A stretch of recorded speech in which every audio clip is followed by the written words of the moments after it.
এইটো গাঁৱত আমি মেলেৰিয়া মানে ডিটেক্ট কৰিলোঁ এটা।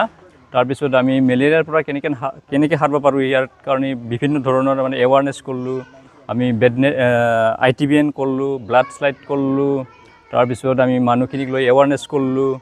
এতিয়া আজিও আমি তাৰমানে খবৰ ল'লোঁ মেলেৰিয়া হোৱা ল'ৰাটোক। তাৰপিছত এখেত এতিয়া মানে নেগেটিভ হৈছে।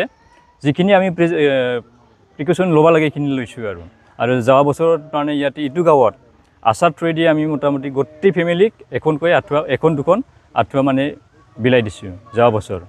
আৰু সেই আঁঠুৱাখিনিক ব্যৱহাৰ কেনেকৈ হৈছে কেনেকৈ হোৱা নাই এইটো আমি এতিয়া মানে অবজাৰ্ভেশ্যন কৰি আছোঁ।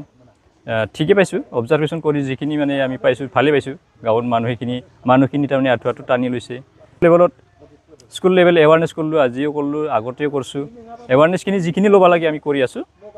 যিখিনি মানুহক মানে আমি এৱাৰনেছ কৰি আছোঁ সেইখিনি মানে যথেষ্ট বুলি আমি ভাবিছোঁ আৰু এইটো গাঁৱত মাত্ৰ নহয়, আমি যিখিনি মানে মানাছ এৰিয়াৰ লগত এটাচ গাঁও আছে সেইখিনি জেগাত যাতে মানে নেক্সট পিছলৈ মানে মেলেৰিয়া নহওক ইয়াৰ কাৰণে আমি ফাৰ্ডাৰ মানে এৱাৰনেছখিনি কৰি আছোঁ আৰু চেষ্টা কৰি আছোঁ। আৰু যিমান দিনলৈকে আমি এইটো মেলেৰিয়াটো মানে চেছ কৰিব নোৱাৰোঁ, আমি মানে মেলেৰিয়া চেছ কৰাৰ কাৰণে মানে কাম কৰি থাকিম আৰু।